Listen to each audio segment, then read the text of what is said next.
Alors, dans cette première vidéo, on va faire un tout petit point sur les règles de détermination des revenus non exceptionnels pour les traitements et salaires, les pensions et les rentes. C'est-à-dire cadre 1, page 3 de la 2042. Ces catégories de revenus sont théoriquement assez faciles à aborder, peut-être un peu plus compliquées en pratique. Alors pourquoi je dis que c'est théoriquement facile à aborder? Parce que le législateur a défini une liste limitative et exhaustive des revenus qui seront considérés comme étant non exceptionnels dans les catégories salaire, pension ou rente. Du coup, soit sur 2018, j'ai des revenus qui rentrent dans cette liste, et dans ce cas-là, c'est exceptionnel et je resterai taxable dessus, soit je suis hors cette liste, et dans ce cas-là, c'est un revenu non exceptionnel, et de ce fait, j'aurai un crédit impôt modernisation du recouvrement qui va venir effacer mon impôt. D'accord ? Donc dans cette liste, on a plusieurs choses. C'est une liste qui comporte plusieurs catégories de revenus. Pour l'essentiel, moi j'en ai retenu 5. C'est ces 5-là qui, à mon sens, seront le plus courant dans l'usage que l'on fait dans les déclarations d'impôt sur le revenu dans les cabinets d'expertise comptable. Donc en premier lieu, on peut parler des indemnités imposables versées à l'occasion de la rupture du contrat de travail. Alors, c'est exceptionnel, sauf les indemnités de fin de CDD, fin de mission intérim, indemnités compensatrices de congés payés et de préavis.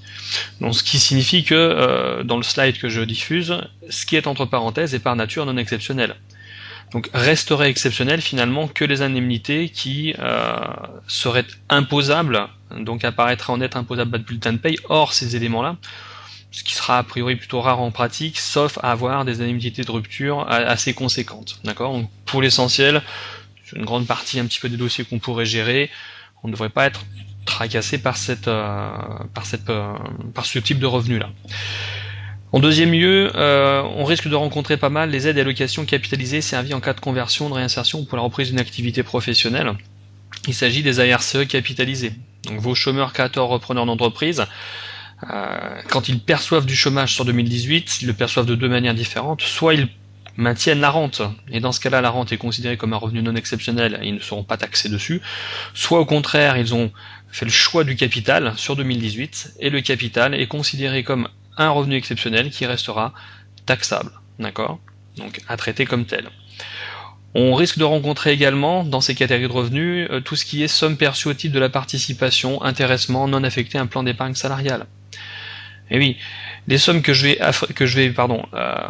affecter à un plan d'épargne salariale sont exonérées d'impôts. D'accord ? Je tunnelise 5 ans dans un PE, je tunnelise jusqu'à l'âge de départ à la retraite dans un PERCO, en franchise d'impôt.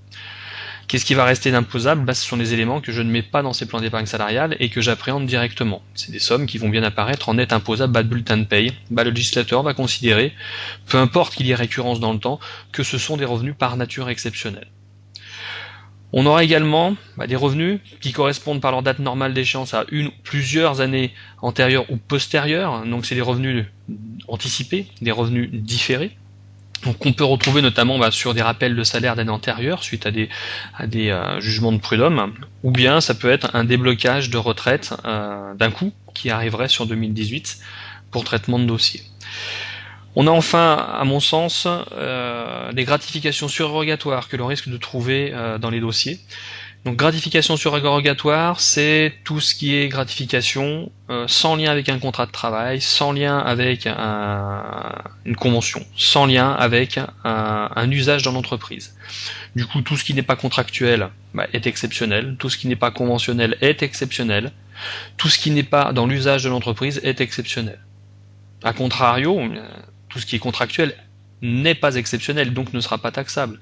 Si on prend l'exemple du conjoint, d'une conjointe d'un client pour lequel on fait une déclaration d'impôt sur le revenu qui serait commerciale, si dans le contrat de travail de cette personne, une part variable a été définie et que les objectifs ont été largement dépassés sur 2018 et qu'on se retrouve avec énormément de revenus déclarés, c'est contractuel, c'est non exceptionnel.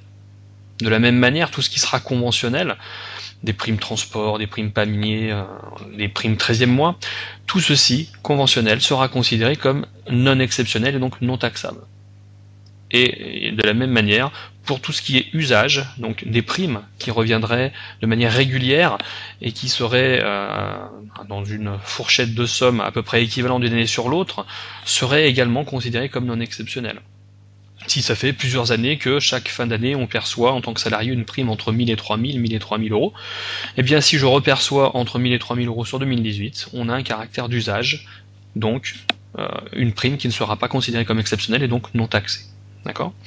Donc pour l'essentiel, voilà un petit peu les revenus qu'on peut trouver comme étant exceptionnels. Soit dit en passant, on n'aura pas trop de choses, si ce n'est la participation qu'on risque de retrouver souvent, peut-être moins les gratifications surérogatoires, en tout cas sur les bas salaires. Comment tout ceci va se passer en pratique? Donc, en pratique, l'imprimé 2042 a connu quelques petites évolutions, donc on a rajouté des séries de cases pour traiter les salaires qui ont une nature exceptionnelle. D'accord ? C'est ce que l'on peut voir bien dans la partie traitement et salaire du cadre 1 de la 2042, page 3, où on a rajouté juste au-dessus des frais réels une ligne avec des cases qui vont de 1 à X à 1 dx, dans lesquelles on va vouloir préciser, si on en a, des salaires de nature exceptionnelle qui sont déjà inclus dans les montants des lignes situées au-dessus. Ce qui veut dire que le montant non exceptionnel, finalement, n'a pas à être retraité dans les cases du type 1AJ, 1GB. Les montants qui apparaissent ici restent bruts, d'accord ? J'ai de l'exceptionnel et du non exceptionnel. Moi, ce que je vais devoir faire, c'est identifier et préciser quelle est la part du montant exceptionnel que j'ai dans les revenus déclarés. Et ceci se fera donc dans les lignes 1AX, BX, CX et DX. De la même manière, ça va marcher pour les pensions retraite errantes, où on a défini une nouvelle série de lignes, donc avec des cases 1AD, BD, CD et DD, dans lesquelles on va également préciser, si on en a, des pensions de nature exceptionnelle déjà inclus dans les montants inscrits, par exemple en 1AS pour les pensions retraite errantes. Donc voilà, ce que l'on peut dire sur le déclaratif de ces revenus exceptionnels, donc ce n'est pas très compliqué. Les nouvelles lignes qui sont apparues, en fait, il faut les entendre comme étant des lignes dont exceptionnelles. D'accord ? Voilà pour ce qui est des revenus non exceptionnels pour les salaires, pensions et rentes. Merci à vous.